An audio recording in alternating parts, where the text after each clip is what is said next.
श्रीमते वराहमहादेशिकाय नमः। श्रीमते रङ्गरामानुजमहादेशिकाय नमः।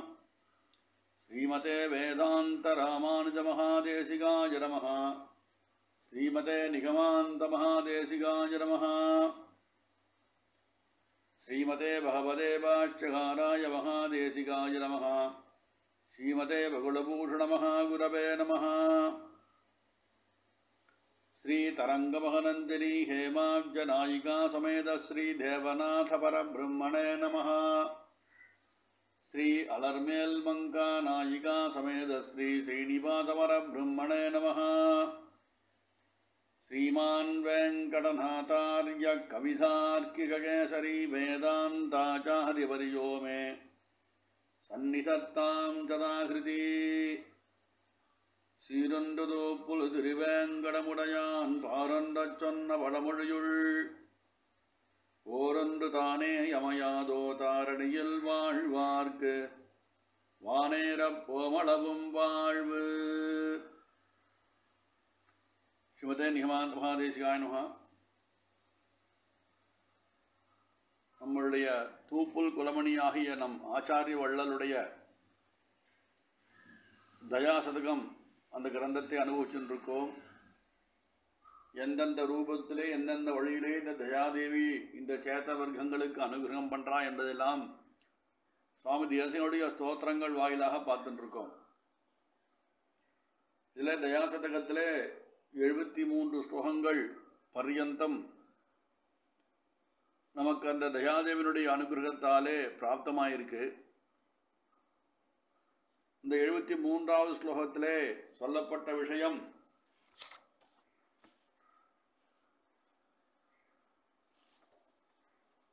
ஸ்வயம் பக்த க்ஷேத்திரம் சித்தர்களாலே தோற்றுவிக்கப்பட்டது, தேவ பிரதிஷ்டை செய்யப்பட்டது, எம்பெருமான் பண்ண வியூகாவதாரங்கள் அச்சாவதாரங்கள் இதெல்லாம் எதுக்கு இருக்குன்னு சொன்னாக்கா, தன்னுடைய பத்னியான மகாலட்சுமி தயையின் உருவத்திலே அவளோடும் சேர்ந்து இந்த அச்சாவதார நிலையிலே எம்பெருமான் எழுந்திருந்து பக்தாளுடைய மனோரதங்களை பூர்த்தி செய்வதற்காக எழுந்திருக்கான்னு சொல்கிறார் சுவாமி தேசிகன். இதில் தயாதேவியோட பங்கு என்ன அப்படின்னு பார்க்கும்போது, இப்போ உலோகங்களுக்கெல்லாம் நாயகனாக இருக்கக்கூடியதான அந்த சீனிவாசனுடைய திருவடியை பற்றுவதற்கு தயாதேவி ஒரு ஸ்திரமான வஸ்துவாக இருக்கா. தன்னையே ஒரு ஏணிப்படியாக இருந்து கொண்டு அதன் மேலே ஆஸ்திகாலை ஏற்றிவிட்டு எம்பெருமானை அவர்கள் சென்று அடைவதற்கு ஒரு புருஷார்த்த போதியாக இருக்காள் அப்படின்னு சுவாமி தேசிகன் அவருடைய திருவுள்ளம் அந்த பாசுரத்திலே தெரிகிறது. இன்றைய பாசுரம் 74வது பாசுரம் பிராப்தம். ஹிதமிதி தகத்ருஷ்யா க்ளிப்தைர க்ளிப்தவலாந்தரைஹி அமதி விஹிதைஹி ஹந்தைஹி தர்மாயுதைஷ்ச யத்ருஷ்யா परिणत बगुच्चत्मा पद्मा सहाये धये स्वयं.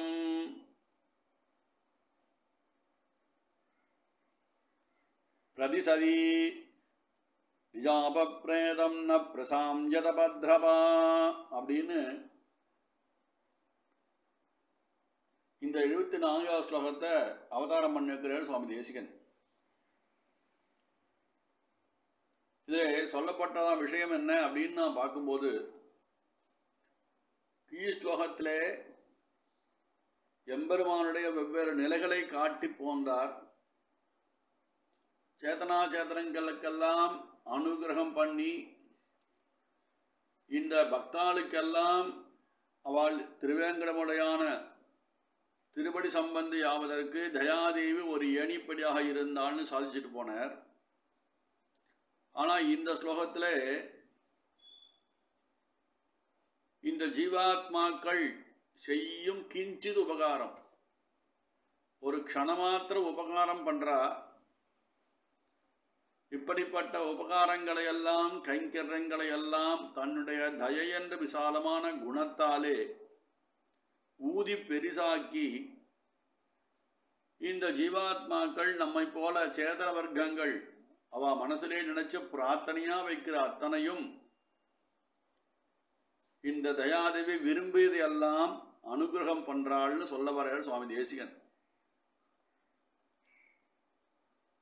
லோகத்தில் சில காரியங்கள் தெரிஞ்சோ தெரியாமலோ நாம் பண்ணுகின்றோம். ஆச்சாரியனுடைய அனுகிரகத்தாலே சில நற்காரியங்கள் நாம் பின்பற்றுகின்றோம். அவா சொன்ன புத்தியினாலேயும் ஞான தானத்தினாலேயும் கொஞ்சம் தொடர்ந்து செஞ்சுன்னு வரோம். ஏதோ நல்ல புத்தியினால பண்ணுறோம். அந்த மாதிரி நாம் செய்யக்கூடியதான கைங்கரியங்கள் நற்காரியங்கள் சில சமயங்களில் ஏற்றதாக இருந்தால் நமக்கெல்லாம் பலன் கொடுக்கிறது. இது சத்தியமான விஷயம் லோகத்தில். ஆனால் நாம் செய்யக்கூடியதான அந்த கைங்கரியமோ இல்லை சின்ன நல்ல காரியமோ நமக்கு பெருமாள்கிட்டேருந்து ஒரு பெரிய புருஷார்த்தத்தை கொண்டு வருவதற்கு அது சரியான இடம் கிடையாது அந்த இடத்துல. ஆனால் இந்த தயாதேவியும் சீனிவாசனும் சேர்ந்து நமக்கெல்லாம் என்ன பண்ணுறா அப்படின்னாக்கா, பத்மாசகாய தயே ஸ்வயம்னு சொல்கிறீங்க. நாம் செய்யக்கூடியதான சிறிய கைங்கரங்களை ரொம்ப பெருசாக்கி அவ ஏற்றுண்டு நமக்கு ரொம்ப பெரிதான பலனை எல்லாம் சுகுத விசேஷங்களை எல்லாம் அனுகிரகம் பண்ணுறாள்னு சொன்ன. சுகுத விசேஷம்னா நிறையா வகைப்படுத்துகிறா பெரியவா. நாம் தெரிந்து பண்ணக்கூடியதானது புத்தி பூர்வமாக பண்ணுகின்ற சுகிருதம் அப்படின்னு ஒரு ஜாதி இருக்கிறதுல. அடுத்தது ரெண்டாவது யாதிர்ச்சிக சுகிருதம்னு ஒன்று சொல்கிறா. மூணாவதாக சாமானிய புத்தி பூர்வகமான சுகிருதம்னு ஒரு வகைப்படுத்துகிறா. அடுத்தது பிராசங்கிக சுகிருதம்னு ஒன்று இருக்குது. அப்புறம் ஆனுஷங்கிக சுகிருதம்னு ஒன்று சொல்கிறா பெரியவா. அதாவது அபுத்திபூர்வ சுகிருதம் அப்படின்னா நம்ம இதை பண்ணுறோன்னு தெரியாமலே பண்ணி ஒரு கெட்டது ஏற்பட்டாலும் அது நல்லதாகவே நடக்கும். ஒரு நல்ல விஷயத்தை நாம் செய்கின்றோம் என்ற பிரதிஜை இல்லாமல் செஞ்சால் கூட நமக்கு அது நல்லதை கொடுக்கக்கூடியதானதானது அபுத்திபூர்வ சுகிருதம்னு சொன்னான். யாதிர்ச்சிக சுகிருதம் அப்படின்னு சொல்லும்போது இப்போ ஒரு திருஷ்டாந்தம் சொன்னால் ஆஸ்திகாலுக்கு புரியும். இப்போது சமுத்திரக்கரையிலே மாசிமுகம் தீர்த்தவாடை நடக்கிறது. பார்த்தசாரதி பெருமாள் தீர்த்தவாடை பண்ணிக்க போகிறார் கார்த்தால 6:30 மணிக்கு. அப்போ கொஞ்சம் ஒரு 1/4 மைல் தள்ளி ஏதோ ஒரு செம்படவன் மீன் பிடிக்கிறதுக்கு தோணியிலேருந்து வலை வீச போகிறான். அந்த எம்பெருமான் அந்த தீர்த்தவாரியிலே அந்த திவ்யமங்கல விக்கிரகத்தை எல்லாம் மந்திரரூபமாக சொல்லி ததனந்தரம் அந்த சமுத்திர தீர்த்தத்தில் எம்பெருமானை தீர்த்தவாரி பண்ணுற சமயத்தில் இந்த மீனவன் என்ன பண்ணுறான், அங்கே இருக்கிறவன் அதே சமயத்தில் கடலில் அந்த படகுலேருந்து குதித்து நீந்துறான். அவனும் தீர்த்தத்தில் குதிச்சுட்டான். அப்போது எம்பெருமானுடைய திவ்ய மங்களக விக்கிரகத்தினுடைய திருவடி ஸ்பரிசமானது அந்த சமுத்திர தீர்த்தத்தில் கலக்கும்போது இவனும் குதிக்கும்போது இந்த தீர்த்தவாரி பலன் எந்த பாகவத்தால் எம்பெருமானுடைய சஞ்சாரம் செய்து அந்த மாசிமக தீர்த்தவாரியில் தீர்த்தமாடுறாளோ அதே பலனானது செம்படவனுக்கும் போய் சேர்றது. ஏன்னா அதே டயத்திலே அவன் தீர்த்தமாடுறான் அந்த இடத்துல. இதுதான் அவனுக்கு தெரியாமலே யாதிர்ச்சிக சுகிருதமான ஒரு பலன் அப்படின்னு சொன்னா பெரியவா. அடுத்த ஒரு சாமான்யமான ஒரு புத்திபூர்வக பலன். இன்னைக்கு நம்ம பாட்டில் ஏதோ ஒரு விசேஷம், இல்லை ஒரு சாத்து காரியம்னாலும் ஒரு சுவாமியை வந்து நாம் ஏழை பண்ணிருக்கோம். ரொம்ப சாமானியமானவர், ஆனால் நல்ல பக்தி, அதனால் சிவாதித்த சேகரத்தை ஏழை பண்ணுறோம். ஏதோ ஒரு அவரால் வர முடியாத நிலை, அந்த கைங்கரியத்தை பூர்த்தி பண்ணி கொடுக்க முடியாத ஒரு நிலை அவருக்கு ஏற்பட்டிருக்கு. அந்த சமயத்தில் அவரை விட ஒரு ஸ்ரோத்தியன் நல்ல வேத அத்தியானம் பண்ணி நல்ல அனுஷ்டானமாக இருக்கக்கூடிய ஒரு சுவாமி வந்து அரியதிலே கைங்கரியத்தை அன்வயிக்கிறேன்னு சொல்லும்போது நமக்கு வந்து அந்த பலன் வந்து ரொம்ப அற்புதமான பலனாக அமையிறது. இதுதான் சாமானிய புத்திபூர்வக சுகிருதம்னு சொன்னான். அடுத்தது சொன்னால் பிராசங்கிக சுகிருதம்னு ஒன்று சொல்கிறாரு பெரியவா. இது எப்படின்னா, நடுவில் ஏதோ பண்ணணும்னு நினச்சிருந்தோம், நம்ம பெருமாளுக்கு ஒரு திருவாபரணம் பண்ணணும்னு நினச்சிட்டு இருக்கோம், ஏதோ வேலை ஆரம்பிக்க போகிறோம், அதுக்குள்ளே வேற ஒரு நல்ல காரியம் வந்துடுது நடுவில். ஏன்னா இப்போ இங்கே சன்னதி கட்டுறா சுவாமி, அதனால் ஒரு ஏதோ ஒரு உபகாரம் பண்ணுங்கோ, ஒரு தடாகம் நிர்மாணம் பண்ண போகிறா, ஒரு குளம் வெட்ட போகிறா, ஒரு நல்ல ததீய ஆராதனை நடக்கிறது சுவாமி, அதுக்கு திரவிய சகாயம் பண்ணுங்கன்னு 4 பேர் வந்து கேட்கும்போது இதுக்கு வச்சுருந்த திரவியத்தை வந்து அதுக்கு நம்ம கொடுத்துட்றோம்.